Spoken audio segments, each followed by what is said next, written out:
Assalamu alaikum. Today is day 9. It's a Sunday, daylight savings time. And it will be a special video because I've never done this actually. I've been having so many more views in the thousands now, and I'm happy because people say, oh, it doesn't mean anything, it's algorithms, but I think it means that Allah is opening up a bigger audience. It's Ramadan after all. And so whatever I'm saying, I'm getting like thousands of views when I used to get, hundreds. Anyway, there is a woman on the YouTube who provoked this in a sense. It wasn't just the viewers. It was yesterday when I found a new website about converts. And you'll see it if you open it. It's talking about a missionary. And there's a crucifix there. And she's talking about her path to Islam. And so I think she's dressed in a hijab. And it was a wonderful, something like One Path, yes. And if you just put One Path woman convert, it will come up. Because it didn't have her name on it. But they mentioned her name in the interview, and it was a wonderful interview about her life. And I was so impressed because we were almost twins. She was raised strict Catholic, nuns and priests in the family, daily church rituals. And then when she was about 18, 19, she was sent to Saudi Arabia as a missionary. I don't know how that could have happened. But I think she only stayed a couple of years, and then she was called back. And you can listen because it affected me so much, her life story in so many ways. She's my age? No, she's probably only 60. I'm 77. So let's get back now onto this brief bio. My name is Diane Stetson. I was born in Winchester, Massachusetts, in Winchester Hospital in 1947. The obstetrician's name was Dr. Moses. See, well, that was a sign right there. And he had delivered, he will have delivered all my mom's 8 children. He was Jewish. Yes, he was. But he was one of the good ones. And as I said, I don't use that word Jewish. He was one of the tribe of Israel. And you know how I feel about the words and the meanings of the words. But let's get back to this. I was the oldest of 8 children. My mom had waited 7 years to get pregnant. We'll do another video on that. That was also awesome. There were 5 boys and 3 girls. My dad was sent to the seminary because in those days, when you have a lot of children and you're a rad Catholic like Grandma Rosie was, she sent her oldest son off to be a priest. And her oldest daughter, she thought, would become a nun. She never did. Aunt Mary was engaged to a fighter pilot who died in World War II. So she made a vow that she would never marry again, and she never did marry again. Instead, she became my godmother, and that's another story there. My life is so dramatic. I feel perhaps I may now and then lighten up, shall I say, even though there's nothing better than the Quran. It will take precedence always, and the Hadith.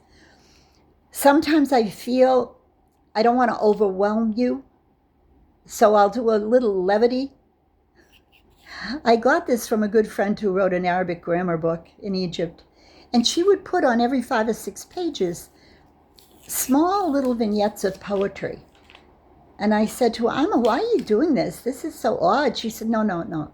I know my people. They can't concentrate this much because they were all women. She said it's not like them to want to sit like you and read for hours. So I lighten it up with things that will cause them to smile. Because Arabic grammar, never mind, it's good, but it's not something that would make you smile. Quran makes you smile. But the grammar is, shall we say, very rich. I won't say difficult. Okay, so getting back now, stay focused, stay on topic. Read your notes. My dad did not remain in the seminary because after a year there was a problem. He left and within months had met my mom at a dance hall because that's what you did back then. and married her.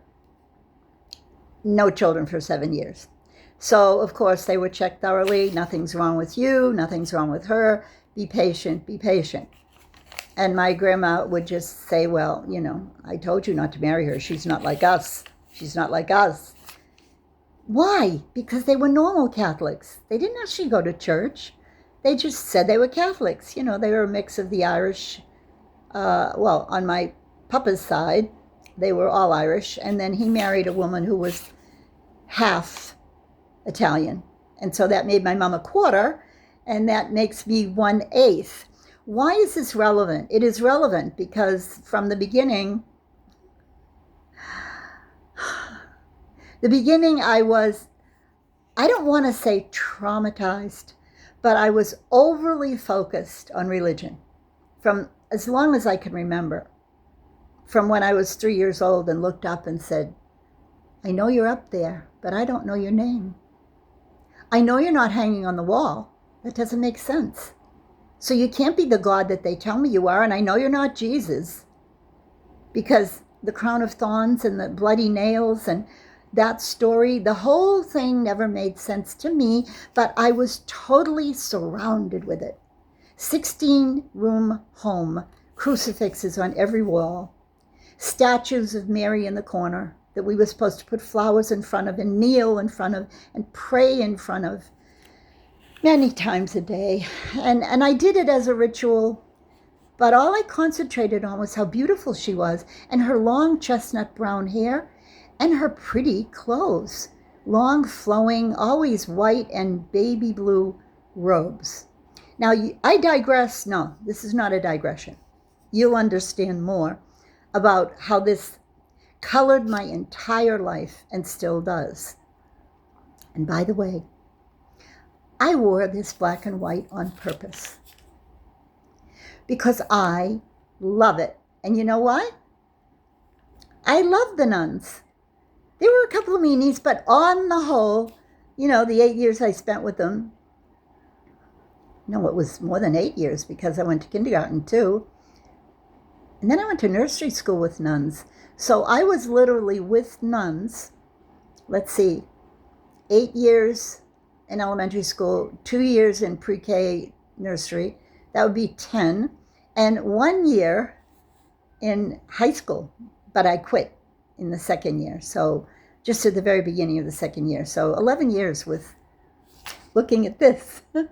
Now we don't have this anymore because so many women are not becoming nuns because they are, well, they're living in America. They have boyfriends and they have fun and they have their jobs, and just it's not a thing anymore to be a nun. Recently I've been searching, and there are some, but in my day, Irish Catholic Boston area, it was a big thing and they were everywhere. Yes, I think I'm going to do, no, I know I'm going to open up a new channel, and it's going to be history. And it will not be based on Quranic ayat because I want to leave this channel to be the religious channel. And the second channel will be some amazing information for you all that would only come from someone, some historian with 3 degrees that's a Muslim, and might want to talk about some things that other historians don't talk about. And this is due to the immense amount of pressure I've been getting for the new generation of Muslim children, kids, teens, who don't know anything because they never get off their phones, or those headset things with the virtual reality, you know, those, they stick out and they make you feel you're inside the, I don't like to talk about it. It's so pathetic, and the kids are becoming destroyed. So many mothers have asked me to do something lighter in a sense of not Arabic, Quran, Hadith. Do something like story time, talking about history in a palpable manner, which could relate to high school students. Because I'm not going to be a teacher in schools anymore because been there, done that, and I'm tired of people saying, oh, you're an American, you know English, please teach at our private Islamic schools. And I say, no, thank you, no. If I teach, it's going to be Quran and Arabic and Hadith, no money, not monetized, to make me feel like I'm really doing something useful. But today, you're getting a vacation. This little vacation, well, you see, we've already reached 10 minutes, so this is going to have to be part 2. Let me go right now, and I'm going to finish. Look at this. These tiny little notes. It's only supposed to take 10 minutes, but I do digress. But I can do the next one in 10 minutes. Just wait a second while I put this one to be part 1. Assalamu alaikum. See you in about 2 minutes.